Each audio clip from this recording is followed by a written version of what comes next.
બ્રહ્મા નારદને કહે છે, નારદ, આદિ પૂજા, મૂળ પૂજા, પહેલી પૂજા નિરાકાર ભગવાન મહાદેવના નિરાકાર સ્વરૂપની પૂજા છે. તેથી ભારત દેશની અંદર 12 જ્યોતિર્લિંગની 100 કરોડ જ્યોતિર્લિંગનો મહિમા છે. મુખ્યની પ્રધાન 12 જ્યોતિર્લિંગ છે અને 12 જ્યોતિર્લિંગના ઉપલિંગો પણ છે. અને ક્યારે અવસર મળે તો 12 જ્યોતિર્લિંગની યાત્રા કરવાનો પણ મહિમા છે. આમાંથી ઘણા બધા ભાઈઓ બહેનો હોઈ શકે છે જેને 12 જ્યોતિર્લિંગોની યાત્રા કરી હોય છે. 4 ધામની યાત્રા, હિમાલય પહાડના 4 ધામની યાત્રા છે. ભારત દેશની અંદર તેટલા તીર્થો છે કે અગણિત તીર્થો, આપણું જીવન પણ ઓછું પડે એટલા તીર્થો ભારત દેશની અંદર છે.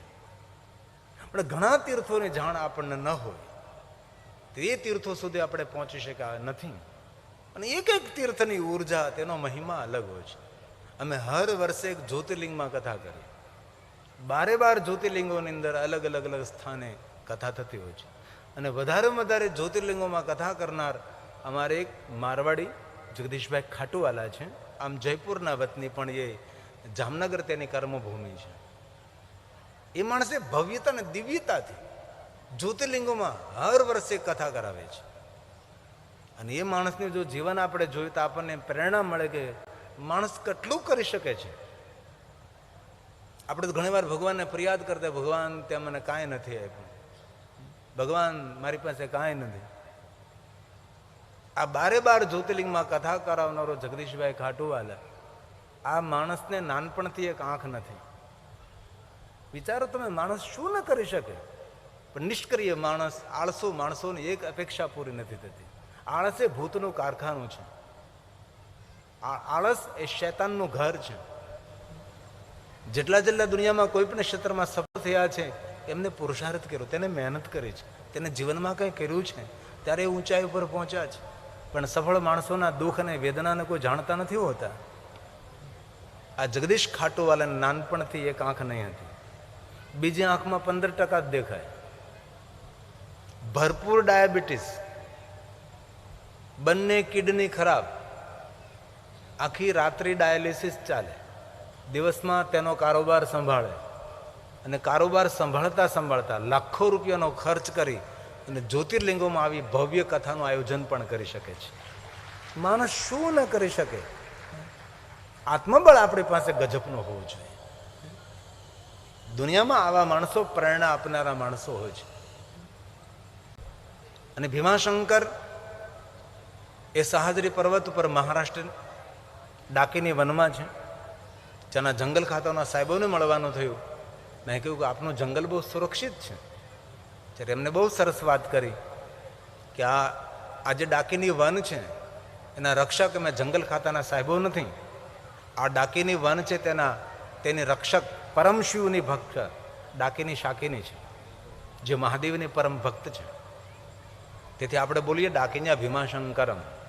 શા માટે બોલીએ? કારણ કે ડાકીની શાકીની એ ભૂતોની દેવી છે અને ભીમાશંકરની રોજ પૂજા કરે છે. તેથી તેવી માન્યતા છે. એ ગુપ્ત ભીમનાથ પણ છે ભીમાશંકર, અને એક જ્યોતિર્લિંગ ભીમાશંકર છે આપણું, જે સહસ્ત્રી પર્વત ઉપર આવેલું છે ને ડાકીની વનમાં આવેલું છે. ત્યાંનું વન સુરક્ષિત, ત્યાંનું જંગલ સુરક્ષિત છે. ઘણા સમય પહેલાં તો ત્યાં શિવાલય પણ ખાલી રહેતો હતો. હવે તો એટલો બધો વિકાસ થવા લાગ્યો, દરેક તીર્થનો, દરેક જ્યોતિર્લિંગોનો એટલો વિકાસ.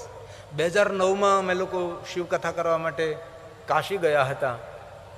જ્યારે આપણું કાશી વિશ્વનાથ 40 ફૂટમાં હતું, આજે આપણું કાશી વિશ્વનાથ 400 ફૂટમાં છે. મહાકાલેશ્વર જ્યોતિર્લિંગ તમે લ્યો, આપણું સોમનાથ મહાદેવ જ્યોતિર્લિંગ લો, અન્ય કોઈ ધર્મસ્થાન લો, ધર્મસ્થાનનો વિકાસ થવા લાગ્યો છે. ધર્મસ્થાનની ધીરે ધીરે ઉન્નતિ થવા અને ધર્મસ્થાનો જાગૃત થવા લાગ્યો છે. ભીમાશંકર અમે ગયા હતા, ત્યારે ભીમાશંકરને ધ્યાનમાં રાખી સુંદર અમે એક પદ નિર્માણ કર્યું હતું ભીમાશંકરની વંદના માટે. સુંદર છે, તમને ગમશે.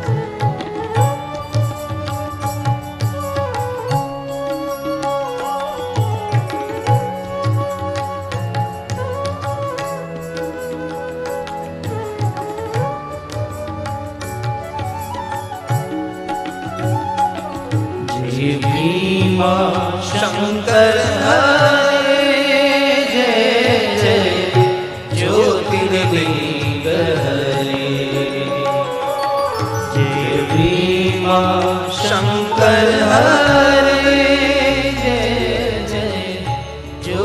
જ્યોતિર્લિંગ. ક્યારે અવસર મળે ને તો રુદ્ર રાત્રિ જ્યોતિર્લિંગમાં 11 રાત્રે રોકાવાનો મહિમા છે. આમ તો શિવપુરાણમાં એવું કહ્યું કે વ્યવહાર કાર્ય પૂર્ણ થાય, બાકીનું રહેલું શેષ જીવન વિશેષ પ્રકારે જ્યોતિર્લિંગમાં નિવાસ કરો. આ શિવ મહાપડા ગ્રંથનો મત છે. આપણો વ્યવહાર પૂર્ણ થઈ જાય એટલે થોડું જીવન જે બાકી રહ્યું હોય એ જ્યોતિર્લિંગોમાં વિતાવો. પણ એ તો આપણાથી થઈ ન શકે કઈ. તો એ ન થઈ શકે તો રુદ્ર રાત્રિ 11 રાત્રિ જ્યોતિર્લિંગમાં નિવાસ કરો. એ પણ ન થઈ શકે તો પૂર્ણ રાત્રિ 9 રાત્રિ જ્યોતિર્લિંગમાં નિવાસ કરો. એ પણ ન થઈ શકે તો સપ્તરાત્રમ જ્યોતિર્લિંગમાં રહેવું. એ પણ ન થઈ શકે તો પંચરાત્રમ ત્રિરાત્રમ. એક રાત્રિ કોઈ જ્યોતિર્લિંગમાં નિવાસ કરે છે ને તેની અંતિમ રાત્રિ મંગલમય બને છે. તેથી ક્યારે અવસર મળે તો એક રાત્રિ પણ જ્યોતિર્લિંગોમાં નિવાસ કરવો, આવું શિવપુરાણમાં કહ્યું છે. અને જીવન તો ચાલતો રહેશે, વ્યવહાર ચાલતો રહેશે, ક્યારે ક્યારે જ્યોતિર્લિંગોમાં નિવાસ કરો. અને આપણે તો કેટલા ભાગ્યવાન છે કે ભગવાન સોમનાથ પ્રથમ જ્યોતિર્લિંગ તરીકે ગુજરાત અને સૌરાષ્ટ્રમાં બિરાજે છે. અમે દૂર દૂર જઈને તો મને લોકો પૂછે ક્યાંથી આવો છો? અમે એમ જ કહીએ જ્યાં પ્રથમ જ્યોતિર્લિંગ સોમનાથ છે ને ત્યાંથી આવીએ છીએ. અને એમ પણ એને સમજણ ન પડે કહીએ કે અમે જ્યાં દ્વારકાધીશની, જ્યાં કૃષ્ણ ભગવાનની રાજધાની છે ને દ્વારકાથી આવીએ છીએ. આપણી ગુજરાતની મોટામાં મોટી ઓળખાણ છે આપણું દ્વારકા અને સોમનાથ મહાદેવ. જ્યોતિર્લિંગ નાગેશ્વર મહાદેવ તો છે જ, એ પણ આપણું જ્યોતિર્લિંગ છે આદિ જગતગુરુ શંકરાચાર્યના મત અનુસાર. બાકી 3 જગ્યાએ શાસ્ત્રોમાં બતાવ્યા છે. એક ઓઢાનાગનાથ છે, એક દારૂકા વન, એક બેટનું નામ છે, ટાપુનું નામ છે દારૂકા ટાપુ, જે પાકિસ્તાનમાં જતું રહ્યું છે. અને એક આપણું આ નાગેશ્વર જે દ્વારકાની બાજુમાં છે. એવા પુરાણોની અંદર ઇતિહાસ અને મતાંતર છે. વૈદ્યનાથ પણ 2 જગ્યાએ દેખાડ્યું છે. પરલી વૈદ્યનાથ, દેવઘર વૈદ્યનાથ. જ્યારે વૈદ્યનાથમાં મેં કથા કરતા ત્યારે મોટો વિવાદ જાગ્યો હતો કે એ જ્યોતિર્લિંગ નથી, આ ઝારખંડમાં જે આવેલું છે દેવઘરમાં એ જ્યોતિર્લિંગ છે. પત્રકારો, પ્રિન્ટ મીડિયા. ત્યારે શાસ્ત્ર પ્રમાણ અનુસાર મેં કહ્યું પરલીમાં છે વૈદ્યનાથ છે. વૈદ મતલબ ડોક્ટર, દુઃખને દૂર કરનારો, રોગને દૂર કરનારો વૈદ્યનાથ. વૈદ ઋષિ થયા, એને ઉપાસના કરી છે. અશ્વિની કુમારો ઉપાસના કરી છે. સમુદ્ર મંથન વખતે અમૃત નીકળ્યું હતું, એ અમૃતને અહીંયા રાખવામાં આવ્યું હતું. શિવ મહાપડ સંમત આ વૈદ્યનાથ છે. અને ઝારખંડમાં છે વૈજનાથ છે. વેજુ નામનો ગોવાળો હતો, ગાયો ચરાવતો વેજુ. મહાદેવનું આપેલું શિવલિંગ રાવણ લઈને જતો હતો. ગણેશ ભગવાને એ શિવલિંગ નીચે છોડાવી દીધું અને શિવલિંગ સ્થિર થયું. જ્યાં સુધી રાવણ હતો ત્યાં સુધી પૂજા કરતો રહ્યો. રાવણ જતા રહ્યા પછી શિવલિંગ અપુંજ રહેતો હતો. તે વેજુ નામનો એક ગોવાળ રોજ માટે મહાદેવનું પૂજન કરતો હતો. એકવાર કોઈ કહ્યું તું કેટલા સમયથી પૂજા કરે, તને ભગવાને દર્શન આપ્યા? ગોવાળ કે નહીં.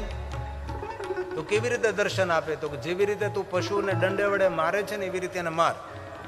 આ તો ગોવાળો ભલો ભોળો હાથમાં લાઠી લઈને પ્રહાર કરવાની તૈયારી કરી શંકર ભગવાને દર્શન આપ્યા છે.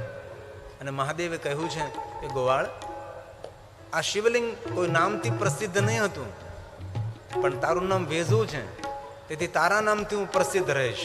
એટલે એ શિવલિંગનું નામ છે વૈજનાથ મહાદેવ, જે ઝારખંડમાં આવેલું છે. એ પણ જ્યોતિર્લિંગ છે આપણા માટે.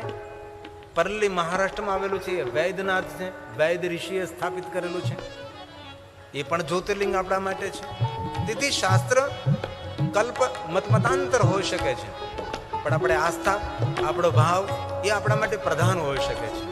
તેથી આ ભીમાશંકર મહાદેવને મહિમા છે. આ એ ભાવ છે ગાય. હે મોટેશ્વર, હે ભીમેશ્વર, હે મોટેશ્વર, હે ભીમેશ્વર, દર્શન દે દો હમે, દર્શન દે દો હમે. હે ભીમા શંકર હરે જય જય, જો ज्योतिर्लिंग हरे। जय भीमा शंकर हरे, जय जय ज्योतिर्लिंग हरे।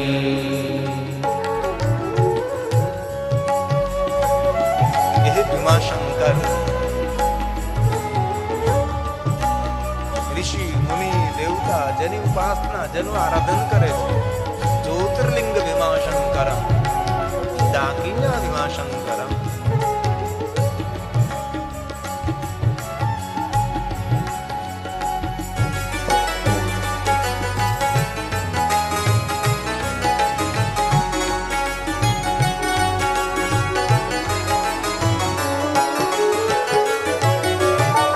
डाकिनी शाकिनी करे आराधन, डाकिनी शाकिनी करे आराधन, महादेव हरे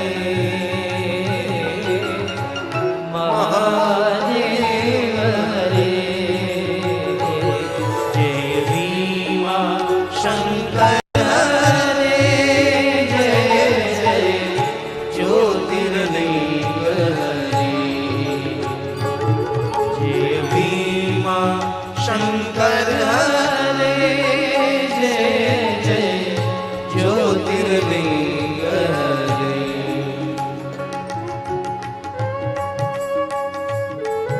ભીમાશંકરની બાજુમાં જે નદી છે તેનું નામ પણ ભીમા નદી છે.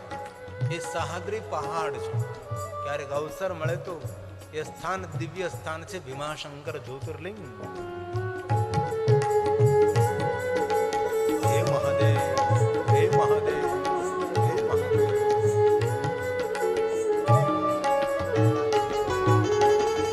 भीमा तट पर सह्याद्री वन में, भीमा तट पर सह्याद्री वन में, गिरी कंदरा में बसे,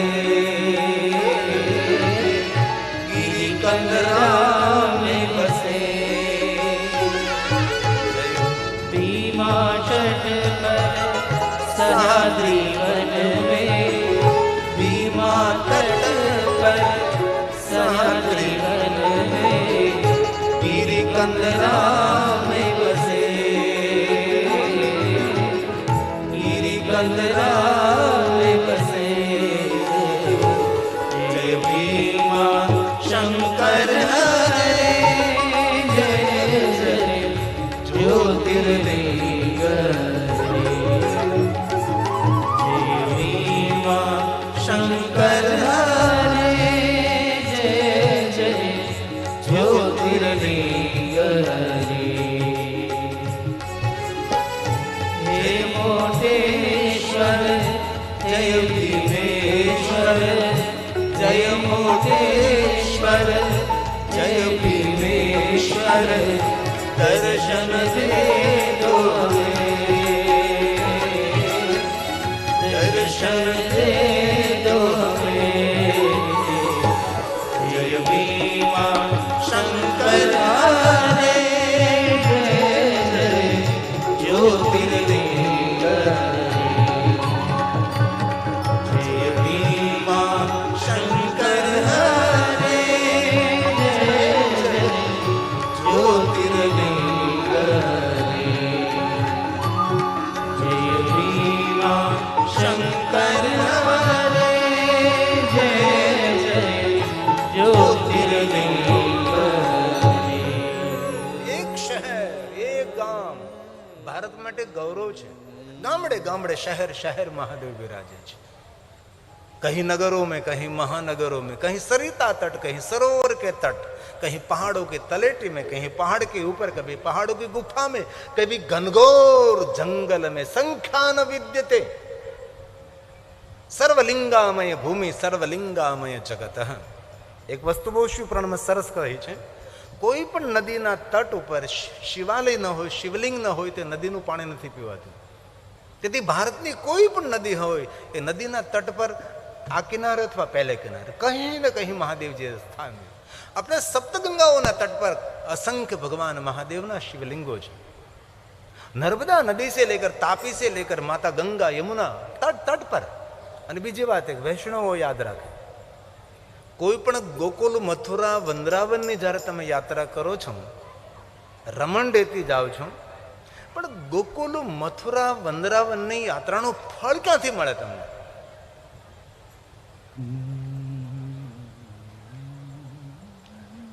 ગોકુલ મથુરા વૃંદાવનની યાત્રાનું ફળ યમુના તટે ભૂતનાથમ, યમુના તટ પર ભૂતેશ્વર મહાદેવ વિરાજે, જે કેદારેશ્વર મહાદેવનું ઉપલિંગ છે. કોઈ મનુષ્ય કેદારેશ્વર મહાદેવ ન પહોંચી શકે હિમાલય પહાડ પર, તો ગોકુલ મથુરા વૃંદાવનમાં જઈને યમુના તટે જે ભગવાન ભૂતેશ્વર બિરાજે છે તેનું દર્શન કરી લે તો કેદારેશ્વર મહાદેવની યાત્રાનું ફળ મળે. અને કોઈ પણ માણસ ગોકુલ મથુરા વૃંદાવનની યાત્રા કરે, બાકી બિહારીનું દર્શન કરે, પણ જો ભૂતેશ્વર મહાદેવનું દર્શન ન કરે તો ગોકુલ મથુરાની યાત્રા પૂર્ણ નથી. તેથી ક્યારેય પણ ગોકુલ મથુરા વૃંદાવન જાઓ તો ભૂતેશ્વર મહાદેવને ભૂલવા નહીં. યમુના તટે ભૂતનાથ કેદારેશ્વર સજાતમ, કેદારેશ્વર મહાદેવનું ઉપલિંગલમ કેદારેશ્વર સજાતમ, ભૂતેશં યમુના તટે, ભૂતેશમ યમુના તટે. યમુના તટે આના પૂજારી પરંપરા 10 નામ છે: ગિરિપુરી, ભારતી, વન, રણ, તીર, સાગર, સરસ્વતી. શિવાલય હોય ને 10 નામ હોય, ગિરી હોય, પુરી હોય, ભારતી હોય. અને શિવ મહાપણના મત અનુસાર જોઈએ તો તપોધન બ્રાહ્મણનો મહિમા પણ છે. પહેલી પૂજા, અંતિમ પૂજા તપોધન બ્રાહ્મણ કરી શકે છે. વચ્ચેના સમયમાં કોઈ પણ પૂજા કરી શકે છે. તપોધન બ્રાહ્મણની અનુપસ્થિતિ આદિ જગતગુરુ શંકરાચાર્યના મત અનુસાર ગિરી, પુરી, ભારતી, વન, રણ, તીર્થ, સાગર, સરસ્વતી એ પૂજા કરે છે. ગામડે ગામડે, નગર નગર મહાદેવના સ્થાનો છે. પણ સૌને મારા દિલપૂર્વક, હૃદયપૂર્વકની પ્રાર્થના છે, આપણા ગામનો શિવ, અને તમારું મોટા દડવા તો કેટલું ભાગશાળી છે. આ ગામમાં તો કેટલા શિવાલયો છે, તમે જુઓ તો ખરા. સોમેશ્વર, હરેશ્વર, ત્યાં 16 થંભી વાળું પાછળ સ્થાન છે, ત્યાં પણ શિવજીનું સ્થાપન થવાનું છે. અને ભગવાન મહાદેવ ધીંગેશ્વર બિરાજે છે. કેટલું સુંદર દિવ્ય સ્થાન છે. શિવપુરાણ ગ્રંથની અંદર ભગવાન વ્યાસજી બહુ આક્રોશ વ્યક્ત કરેલો છે. જે ગામમાં શિવાલયનું, એ ગામનું પાણી તો ન પીવું, અન્ન તો ન લેવું, એ ગામમાં પગ તો ન મૂક, પણ એ ગામની સામે નજર પણ ન કરવી. તેથી આપણા ભારતના દરેક ગામડાઓની અંદર શિવાલય છે. જેના ઘરમાં શિવની પૂજા ન હોય એ ઘરનું પાણી ન પીવું, આવું શ્લોકાત્મક કીધેલું છે વ્યાસજીએ. અને જેના મુખમાં શિવનું નામ ન હોય એનું મુખ પણ ન જોવું. અને એ ત્યારબાદ એમ કહ્યું કે જેના ભાલમાં ભસ્મનું ત્રિપુંડ હોય, ભસ્મની બિંદી હોય, જેના કંઠમાં રુદ્રાક્ષ હોય, જેના મુખમાં શિવનું નામ હોય, એવા પુરુષનું દર્શન કરતા ત્રિવેણી સદ્રશમ પ્રયાગ તીર્થની યાત્રાનું ફલ પ્રાપ્ત થશે. અને મહાદેવે સ્વયં કહ્યું, ક્યારે મારું દર્શન ન થાય પણ મારા ભક્તનું દર્શન થઈ જાય તો એ જ મારું દર્શન તમારે સમજવું. રુદ્રા એવ નઃ સંશયા. એ શિવ ભક્તિનો એક મહિમા છે.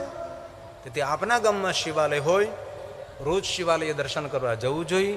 આમ તો શિવપુરાણમાં એવું કહ્યું કે દરેક મનુષ્ય 3 વાર જવું જોઈએ. પ્રાતકાલે શિવ દ્રષ્ટવા, નિશી પાપ વિનશ્યતિ, આ જન્મકૃતમ મધ્યાહને, સાયાને સત જન્માને.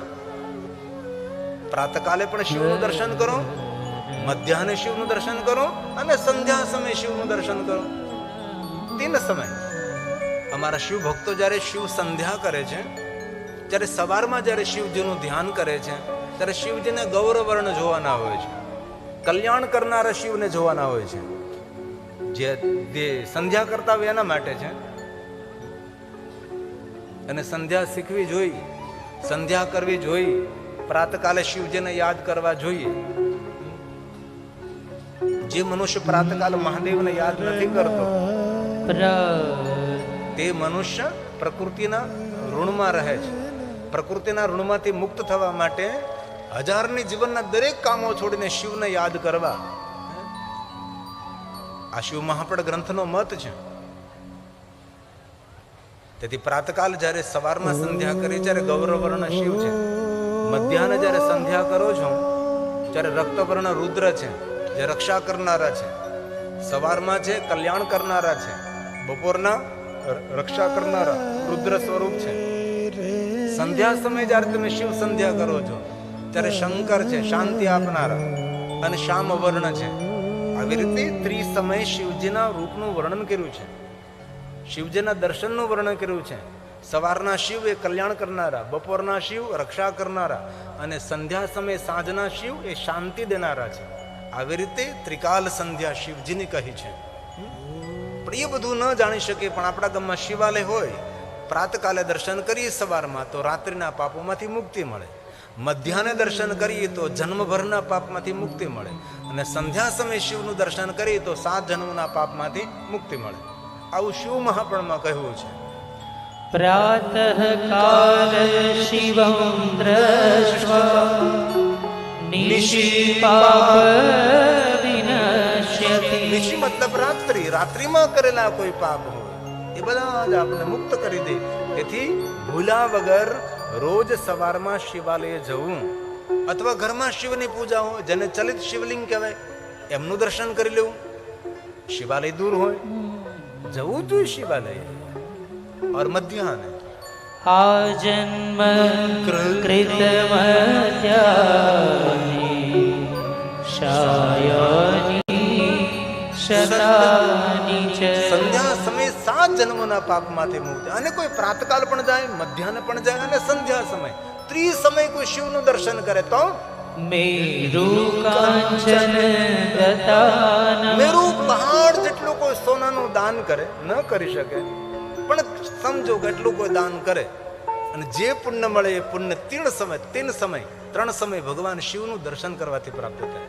એટલું જ નહીં, આગળ પણ કહ્યું ગવા કોટી શતાનિ ચ.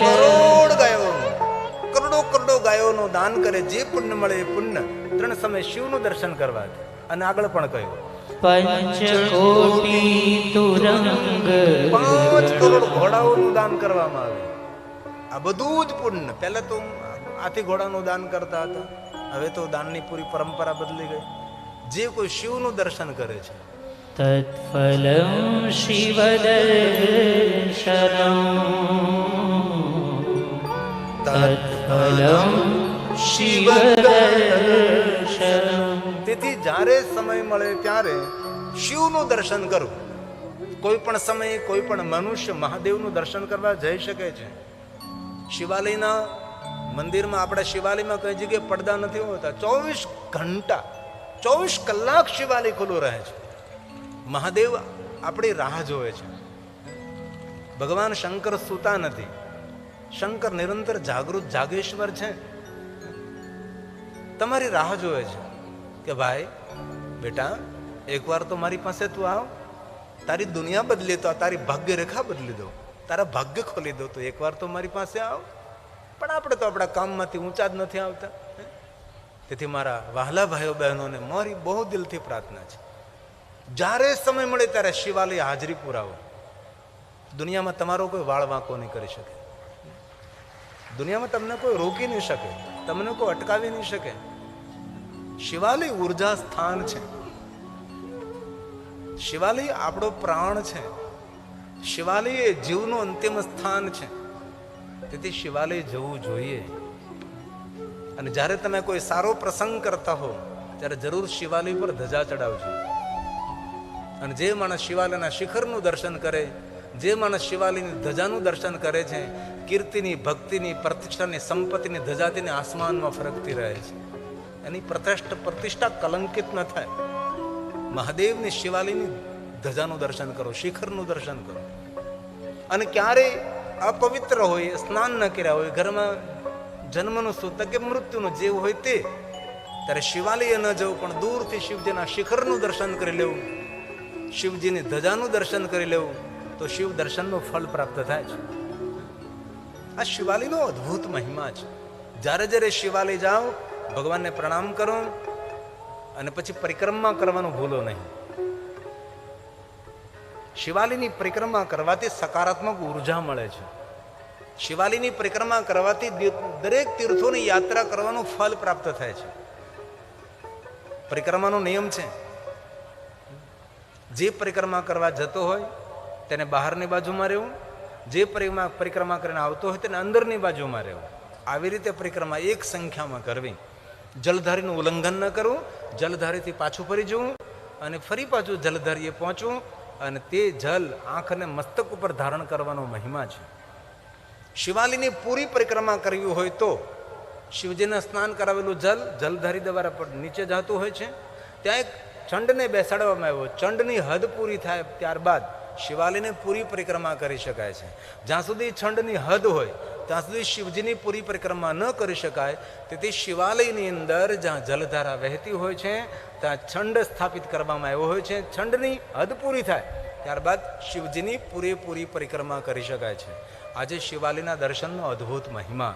તેથી તમારા દરેકના ગામમાં શંકર ભગવાન બિરાજતા હશે અને શિવાલય જો જર્જરિત થઈ ગયું હોય તો જરૂર શિવાલયનો જીર્ણોદ્ધાર કરજો. આપણા જીવનનો ઉદ્ધાર થઈ જશે. શિવપુરાણમાં કહ્યું છે કોઈ પણ જગ્યાએ શિવાલય નિર્માણ થતું હોય, આપણા નામનો એક પથ્થર મૂકવામાં આવે, એના કુળમાં નિર્ધનતા ના આવે, એના કુળમાં દરિદ્રતા ના આવે. તેથી જ્યારે જ્યારે જ્યાં જ્યાં શિવાલયો નિર્માણ થતા હોય આપણી યથાશક્તિ અનુસાર યોગદાન કરવું.